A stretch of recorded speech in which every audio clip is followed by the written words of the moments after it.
Iran અને Israel વચ્ચેના યુદ્ધે સુરતના ઉદ્યોગને માઠી અસર પહોંચાડી છે. યુદ્ધની નકારાત્મક અસર હવે સુરતના ડાયમંડ અને ટેક્સટાઇલ માર્કેટ પર જોવા મળી રહી છે.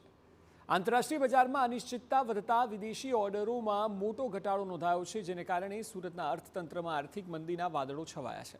ખાસ કરીને હીરા ઉદ્યોગ, જે અમેરિકા અને યુરોપના બજારો પર નિર્ભર છે, તેમાં નિકાસમાં નોંધપાત્ર ઘટાડો થવાની ભીતિ છે. હીરા ઉદ્યોગ માટે દુબઈના મુખ્ય ટ્રેડિંગ હબ છે ત્યાંની ફ્લાઇટ્સ રદ થતાં રફ ડાયમંડનો પુરવઠો અટકી ગયો છે. આ સંકટને કારણે કાચા માલની અછત, પોલિશ્ડ હીરાની નિકાસમાં ઘટાડો અને પેમેન્ટ ફસાઈ જવાની સમસ્યાઓ સર્જાઈ છે.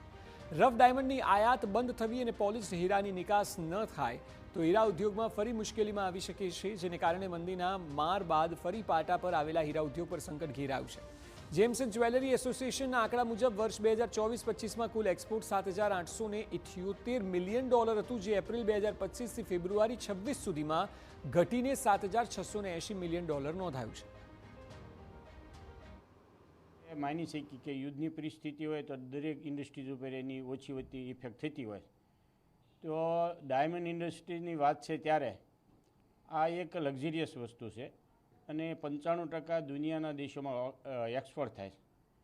તો હાલની તારીખમાં તો એટલી બધી અસર નથી, પણ લોંગ ટાઈમ જો આ યુદ્ધ ચાલશે તો 100% ડાયમંડ ઇન્ડસ્ટ્રીઝ ઉપર એની અસર પડશે એવું મને લાગી રહ્યું છે. કારણ કે અત્યારે મેન્યુફેક્ચર યુનિટો હોય તો એમાં કોઈ તકલીફ દેખાતી નથી, પણ આ રીતે પરિસ્થિતિ ચાલુ રહે તો વેપારમાં જે વેપાર કરતા વેપારીઓ છે, ટ્રેડરો છે, તેને પણ માલનો ભરાવો થાય અને પોતે માલ એટલો ત્યાં એક્સપોર્ટ ન કરી શકે, એની અસર માર્કેટ પર વર્તાય એવું મને લાગી રહ્યું છે. એકંદરે જોઈએ તો જેમ્સ એન્ડ જ્વેલરી સેક્ટરનો મોટાભાગનો બિઝનેસ વાયા દુબઈથી પસાર થતો હોય છે અને હાલની પરિસ્થિતિમાં દુબઈ એ રફ ટ્રેડિંગનું સૌથી મોટું હબ છે. 2024-25ની અંદર આપણે દુબઈની અંદરથી જે ઇમ્પોર્ટ થયેલું એ $7,868.16 મિલિયન આપણે એક્સપોર્ટ કરેલું અને આ વર્ષે એપ્રિલ 2025થી ફેબ્રુઆરી 2026 સુધીમાં આપણું એક્સપોર્ટ હતું $7,680.17 મિલિયન. એટલે આંકડાકીય રીતે આપણે જોઈ શકીએ કે આનું કેટલું મહત્ત્વ આપણી માટે દુબઈનું સેન્ટર છે. શરૂઆતના દિવસોમાં ફ્લાઇટો બંધ થતાં જે પાર્સલ આવન જવન કરતી હોય એમાં પણ થોડી મુશ્કેલીઓ ઊભી થઈ હતી.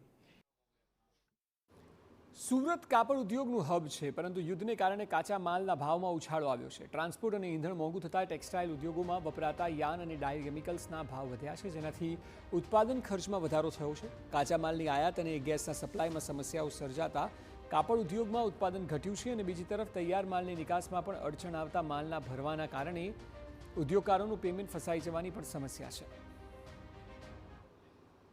केमिकल है तो केमिकल की दिक्कत है, यान है वो पूरा पेट्रोकेमिकल प्रोडक्ट है, क्रूड ऑयल में तेज़ी दिख रही है तो यान के भाव पूरे हाइक हो रहे हैं, तो इससे पूरी इंडस्ट्री एक बार के लिए डिस्टर्ब होती है.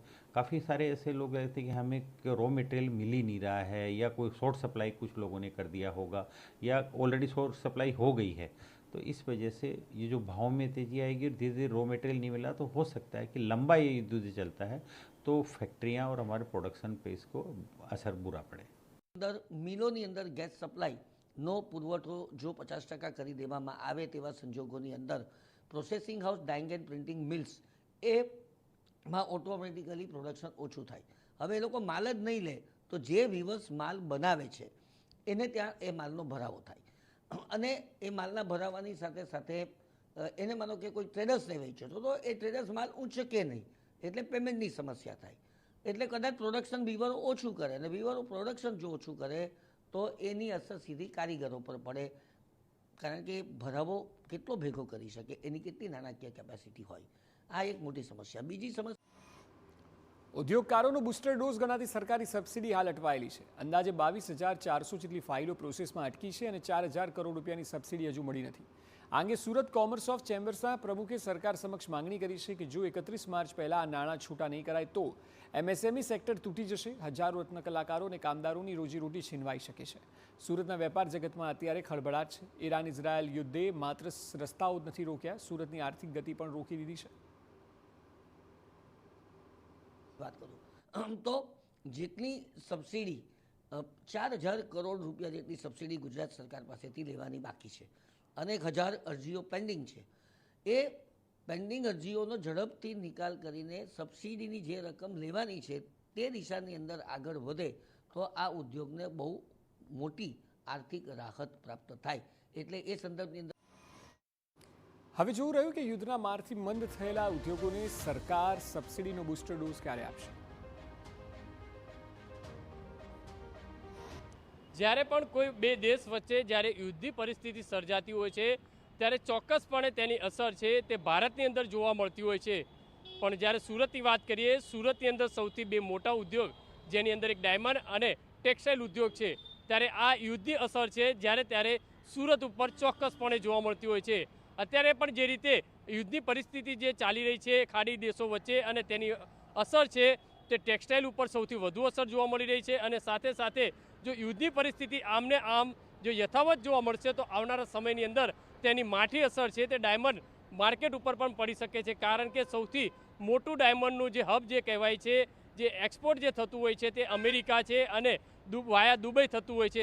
તેના કારણે ઇન્ટરનેશનલ માર્કેટની અંદર તેની સીધી અસર થતી હોય છે. અત્યારે ટેક્સટાઇલ માર્કેટની અંદર પણ માઠી અસર પડી રહી છે. કારણ કે જે રીતે વીજ, ગેસ અને જે કોલસાની જે અછત ક્યાંક ને ક્યાંક વર્તાઈ રહી છે, અને તેના કારણે ટેક્સટાઇલ માર્કેટના કેટલાક યુનિટો ઉપર જે કાપ છે તે મુકાયો છે. કેમેરામેન સંજય ચંડલ સાથે બલદેવ સુથાર, TV9 સુરત.